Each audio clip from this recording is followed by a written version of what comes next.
girls, children of all ages, and those watching on all different platforms. Welcome to the broadcast. Today, we're back. So we're doing this crazy... Hey, everybody. Hey. We're doing this crazy idea of our first broadcast was completely sober, and we decided we were going to talk about childhood trauma and leave it open until... Well, we just started with a good story and we went childhood trauma. And then we were like, you know what? Now, what if we all got a little not sober, a little inebriated, dare I say, and then had the same conversation? And then, it was like, oh God, they abducted me, these fucking aliens. And so we're going to try and have this conversation again, but this time, a little inebriated. First thing I want to say is, Mom, there's water in this cup. I promise you. Everyone's gonna attest. It actually is water. We had a whole ordeal. It was an actual struggle. It was bad. We would have been on a couple minutes ago. It turns out he's intermittent fasting. Mm-hmm. He wanted just orange juice, and then he yelled at me. He's like, "No, fuck you, no orange juice." And then I had to drink this orange juice and give him the. Yeah. Roar. It broke my fast. Yeah. It's like that. He's mad at us. We ruined his diet. I'm not drinking for this particular segment, but I still suffer from the same amount of trauma. Early age trauma for me was just life and death situations. So I had mentioned in the previous podcast.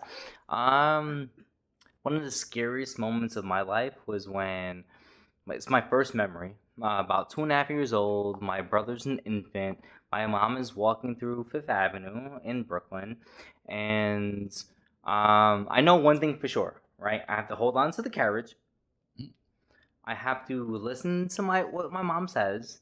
I have to tread carefully and slowly. My mom knows everyone in this neighborhood. Still she grew up there, though, right? Still to this day. But imagine me there 50 years. Right. So, we turned the street, and all of a sudden, explosions, right? Like louder than fireworks, like explosions, like Okay. C4, World War II sort of things, like for like a 3-year-old, right? This dude hops over the gate, grabs my mom, my brother, my mom grabs me, takes us into this first-story apartment in this doorway, right? That's not his own, right? To protect us, to shield us from what I later found out were the bullets that were flying on this New York City Brooklyn block where I've been raised. Yo. And so I looked at my mom, and she was terrified, in tears, right? It's one of the first time I realized that like my mom cannot protect me from everything in the world, and it was scary, right? And these gunshots, they continued going until the police sirens. And wow, how old were you again for that? 2.5, 3. How do you have memories this vivid from 2 or 3? Well, because they were that bad. I hope your first memories are that good, right? Okay, now you're making me feel okay. So, yeah, if I'm being honest, one of my very, very first memories is as stupid as it sounds. I remember being about like at 3 years old, which is one of the only memories I have from that age. I got my first kiss. But I remember it was Halloween, which is crazy, but I remember it stupidly vividly. We were on top of this hill. We were walking down. Me and this other girl were next to each other. But, you don't know. You just... What was your uncle's name? Listen, this is the wrong type of story. What happened with you and your uncle did not happen in my childhood. Okay. Different upbringings. Okay, go. I had a good uncle. My uncle was only about fucking sluts, okay? Listen, Uncle Jim was like this guy who he fucked. Everybody knew. He was just that guy. I'm so certain My grandfather hated when I could only imagine the face. Yeah, no, I had one of those uncles. Yeah, that was mine. The truck driver. And this guy had a motorcycle. The if you know the Barry Melrose mullet cut from the 90s, that guy. The most gentlest touch. No, mine's just that like privilege that marries an Oriental. He gets to do whatever he wants the rest of his life. Oriental is like the wrong way to describe these days. No, she. And we're canceled. Well, I next scenario, asked if this there was a were good more- run. This It's is a fine. good run. Lana, I love you. She's my bitch though. She's my bottom bitch. And there's always that top bitch. Actually, talking about running a prostitution ring. Number 1 step was find bitches. The number 2 step was eat squirrels.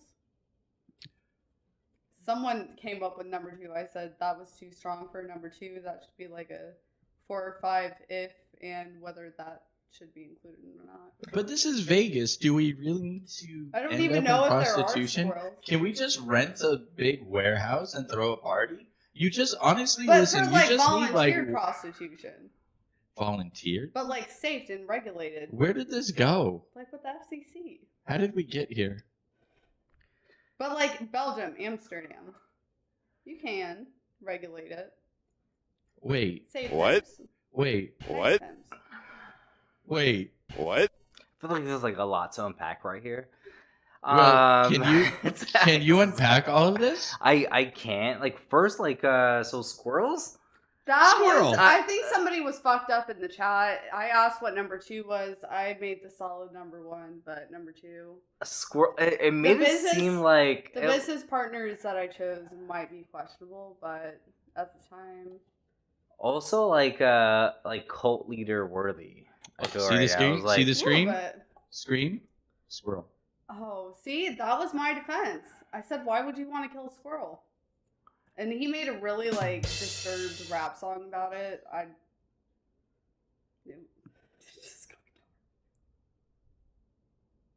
Yeah, so anyway, so we decided to do this not sober. I don't know whose dumb We're idea sober. that idea was. This is great. So we decided we were going to also talk I'm about sober. child. Okay, so this is hilarious. So 2/3 of the cast is not sober, and 1/3 is actually, yeah, he's pretty sober. Yeah. He's here Fine. for it. Hey, Will's mom. That's a reverse. Yeah. Hey. All right, childhood trauma. Let's try and focus on this for a minute. This is definitely one. Oh, I can't wait to see these edits later.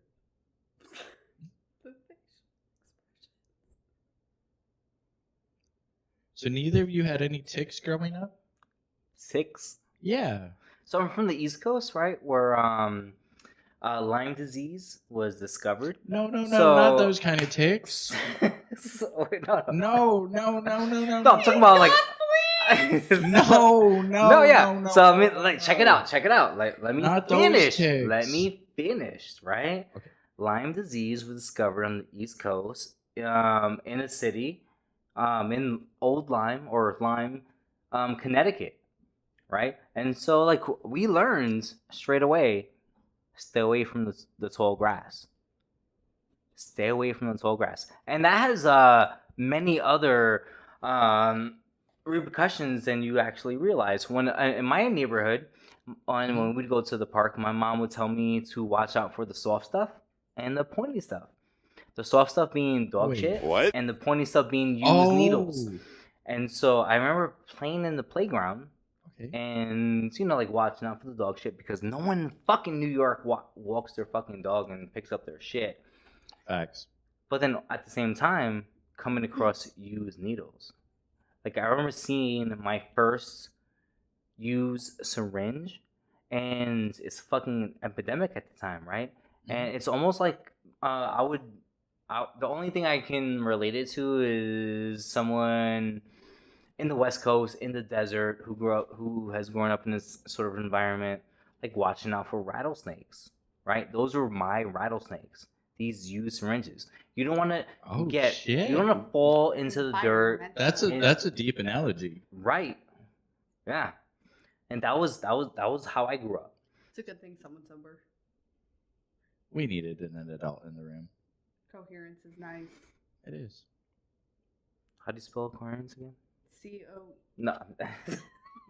I have a computer in front of me. No, it's Siri. fine. Yeah. Help. But yeah, that was my that's the good. traumatizing, those sort of like That's okay. traumatizing little things that happened to me growing up. Like I remember like going to sleep at night, and I spoke about this in the previous podcast, right? Monsters, right?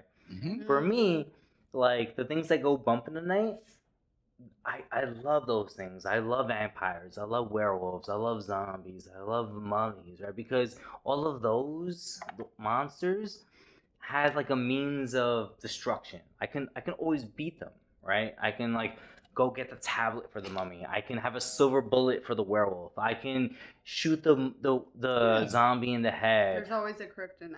But for the things that were really going on during my upbringing, Like real there was like real monsters, like the footsteps going around my roof. The little girl who lived across the hall from me, who used to get beaten every single night. I used to hear her wails, right? The police helicopters flashing their lights in my window as I'm trying to go to sleep. I had no solutions for that, right? And so I grew up thinking that human beings were the real monsters. Okay, True so with that, do you feel like you were maybe not living life too much as a child, but watching life? I think what separated me from a If lot that of the makes kids any in my sense. neighborhood was one, my mom. So the first 7 years of my life, she read to me. She instilled a love of reading, which in turn indirectly gave me a thirst for knowledge. And then she used to create with me, and so she amplified. She sparked my my creativity, and she like shielded me from a lot of that stuff up until 6, 7, right when it really became apparent. Yeah. Oh, that's deep. And yeah, so it's like a combination of like all these experiences, the upbringing with my mom, my understanding that like, hey, like I know like this setting that I'm currently in isn't right, but still like not understanding how to solve it. It it it instilled a lifelong drive or thirst, motivation for understanding my fellow man, figuring out myself, right? What makes me tick, right? Not including Lyme disease. And then Ball ticks are real. What? My cousin has a weird story about how this tick was on his balls for like 5 days. It was wild. 4 days like too when many. you said that shit, I was like, "Oh, the ball tick in Arkansas, bro." That was a whole ordeal. Yeah. Whole church knows about that ball tick. Sorry, Lyme disease tick. The point I was making was, yeah, so like all these factors combined set me on the path of many mistakes, of becoming a victim of my environment, because I did everything that scared me. I participated in when I was a young teen, early adult. And then 2, the fact that I love to read, the fact that I understood that the environment that I was I guess like created in wasn't ideal. It set me on a path to trying to figure out what made me who I am and how I can provide the tools, the resources, and a guide for kids suffering from similar afflictions in my neighborhood. I feel that, and I feel like it creates other monsters. Not if the right person does it. I feel like I came from 2 underprivileged families that finally made it, and they wanted to prevent what they went through. But because they used their past as their motive to how they like parented me, it was wrong because it wasn't the right form of punishment. Because it was a different upbringing. So, because my like dad was like ghetto, like raised 9 brothers and sisters, like meth head. Totally respect where he came from, but normal in my household. but seriously, it's a whole different. And he was my age when he came into my life, so it was a whole different, also age demographic that went into with it. You know what I mean? Like it changes a whole lot, but he punished me for like what he was because he saw a lot of me in him and wanted to prevent the road that I was going down because I was acting out. That's why we moved to Arkansas. Get her the good education because I was starting to do hood shit. And they You're becoming a ratchet.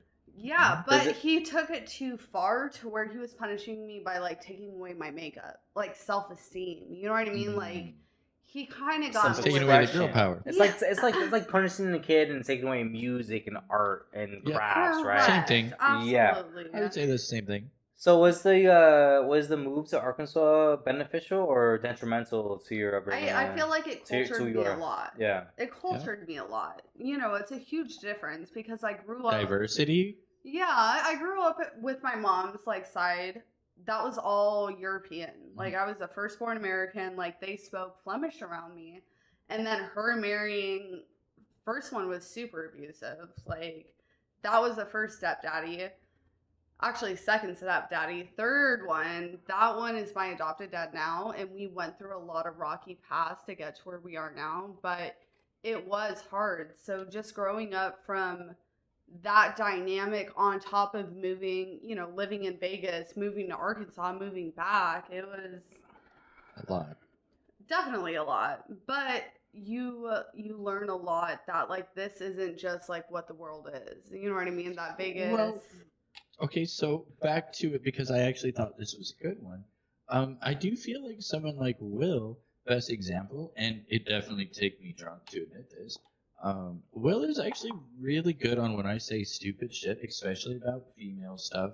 He has a political correct, but almost like a daddy approach of like, buddy, I'm not angry at with you. I'm just straightforwardly disappointed with you, but now hear me out. Now, here's my perspective, but he can also articulate without making me feel like a piece of shit. Like, objectively. But he lets me know he's disappointed, and then he figures out how to articulate it in a way that I can understand and not be like, whoa, bro, fuck yourself, go outside. I'm usually like, whoa, bro, you're fucking right. I didn't articulate it right. I can do better. And I am better than that, and I should have said it better. And I would say probably 98 out of 100 times he's fucking spot on with that shit. And so you need someone like that to actually represent and help and fix. I appreciate that, bro. Cause so I'm not gonna like sit here and try to pretend like I'm some like all-knowing, ever-knowing. You only scored a 98. You didn't score a 100, buddy. And so, like, yeah, no, like I've heard a lot of people in my life, including women, friends and family, people like people I love, siblings and neighbors, and I used to be like super manipulative, and I used to view sex and interpersonal relations very like one-sided, right? And I realized at one point that like half of my friends were women, and they would come up to me and they would complain or like vent to me about things that were going to about the men in their lives. And I would realize like, holy shit, it took me a minute to realize like, holy shit, like I'm that person to other people. Yeah, you don't realize it from the outsider looking. Well, we had that earlier. So I was talking about someone and you were that guy. So it's like, you know, like men are from Mars, women are from Venus, sort of shit, or vice versa, right? And so like I realized that like through my experience and through my research and through my friends and my family, I realized like, you know, like men and women are really not that different at all, They're right? not. We all want the same things, right? Women are people. And then once you start to treat them as people and see them as people, then like your views and your opinions start to change, and hopefully like your behaviors and your actions start to change, right? Because now it's like you're not like when you meet a woman, right? It's not going to be too much different when you meet a guy, right? We met Yep. as adults and we became friends, and I've met. It wasn't that hard. It wasn't that hard, and I've met.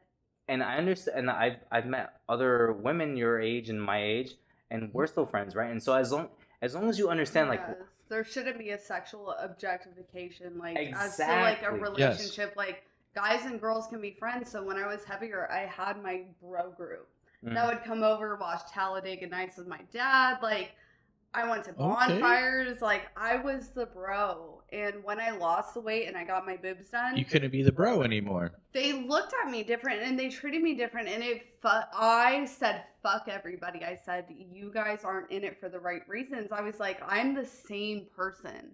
I am the same person who threw the dick themed birthday party last year. You know what I mean? Like, for them to think that it changes things just because, like, artificial shit changes, like, that doesn't mean, like, the 3 years we had being really good friends, like, changed anything. You know what I mean? Like, it is disappointing.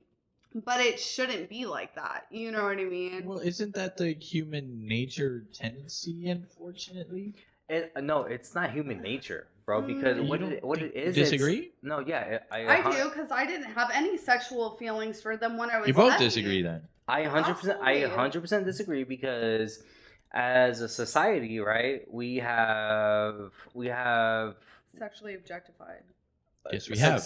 I mean, from look at child pageants, right? We're Makeup. sexualizing little girls from the Great 7, example. 6, 5 at these really young ages, right? Look at the magazines, look at the media, right?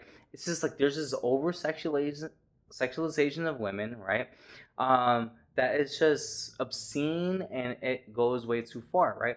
And so in our society today, I for one believe that women are the most oppressed beings on the planet today. Just like compare it to any race, to any religion. There's like an actual scale. I think it's white, older men, wealthy, and then I think it's black men, white women. Then it's like there's a whole other category, and then it's black women that are like the lowest of the low. But in all ends of the sense, males are always on top, females are always on the bottom of it. That seems like you're talking about the United States, right? The United States, this is all misconstrued. Just the U.S. And I do think it's all based on location. In the world, right? Women are the most oppressed beings in the on world. the planet. In the world. Absolutely. Right. And so, well, not beings, or like humans, right? Because the most oppressed beings right now are probably like the white rhino, right? Or it's They're borderline extinct. Have you seen The Power? The Power in which where women create this organ as a defense mechanism because they're so oppressed by the male class, like around all these nations from a certain age, as like a defense mechanism, creates like electricity and like shocks people. Like it creates an electric current. That's like a fictional piece that it's the coolest shit ever. I'm looking but it up it's right now. literally about women being oppressed, and they create a fucking organ as the body's natural defense about being like oppressed. It's crazy.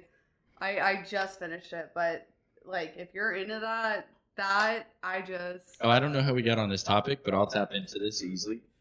Science no longer needs man. We can produce sperm in a lab. Yeah, we can put sperm in a female. So the only reason male is needed is to reproduce. And now they can make the things that males reproduce with. So what do you need a male for? they can take 2 eggs and always they make can duplicate a female. sperm. But and that sperm bank is heavily loaded. Cheers. So, And this is I think societally, I don't think this is necessarily a new thing, but like if you go back to like our like hunter and gathering times when we're like nomads, No, yeah. right? So there was a different hierarchy back in the day, right? Because when we were hunter and gatherers, the hunters were predominantly male, Absolutely, always. and then the gatherers Gatherers were were the predominantly females. female, right? And so the hunters would account for only, I think, 20 or 30% of our daily, our Like necessary nutritional daily value, intake, yeah. and then the women would account for 60 to 70%. And so they were held in the higher, they were held in above in a higher hierarchy, higher in the totem pole. Yeah. Right. It was only until we started to form cities and societies, agriculture, where we started to own things. Right. Men really started to pridefulness. So it's like now I want the dominance, the I want my arrogance. son. Yeah. I want my family to inherit my lands, my business, and that's really when things started to go south for women. Yeah, like the male. That's the same time capitalism happened, though. That's the same time expansion happened. Not capitalism, happened. bro. Capitalism is a relatively new thing. So people would buy one shop and then get another shop. It was But there was still like a culture. There was a dominance. You don't think that would happen around the same time? No, capitalism is relatively new. This is an American thing. Yeah, that's like after the industrialism. Yeah. Okay. Yeah. Your math checks out this time. Mm-hmm. I mean, in like a conceptual thing, they were doing it on simpler terms, but like now, like capitalization compared to what it was 10 years ago is a completely different. Oh, we're not even tapping into that. Yeah, today's capitalism. Porn is a thing. This is not your grandfather's capitalism. Is it though? I mean, my dad listens to Joel Osteen, so I'm sure he's gonna love this. He's one of the worst people on the planet. I know. He's one that dude. He exploits religion. And like then he listens, no. Oh my god! And then he listens. Oh my god! What's his name? He does a podcast. He's all into float spas, sensory deprivation. Joe Rogan. Well, Joe Rogan. Joe. Asked and believed. Absolutely. No, he's obsessed with Joe Rogan and Joel Osteen. It's the weirdest combination I've ever met. So he's a liberal then. That's like right in the middle. Yeah. It's like no, he's it's, like, it's the worst. No, it's the worst. Because like Joel Osteen is like he's like super. He's like ultra sort of like he's exploiting. All the bright red. Joel Osteen. He's like exploiting religious vulnerabilities, right? Because people think this is a Christian nation, and so Joel Osteen is like the worst representation. That's what they say, right? He's the worst representation of Jesus, right? Because he has the private jets, right? He has the mega churches, right? He has like the miracle spring water, right? His eyes are on the back. He's fucking so good. He got the fucking water wings. And yeah, he's just terrible, right? Because all his followers are in the shits, but then he's flying private jets. It's like the worst representation of Jesus possible. Like the oppressed, but making millions off of it. And Joe Rogan, I think, that's every church, right? It's everything, because where you need hope, you need detriment. Yeah, and it's not every church. It's not every church because no, I'm Buddhist. Because some church, I have temples, bro. It's not every church because like his churches are making him millions of dollars. Millions. And he's flying private jets, yeah. And he's healing people in his fucking crowds. But now so sometimes it's like now I'm gonna compare it. Now hear me out, both of you. So I run a hospital, theoretically.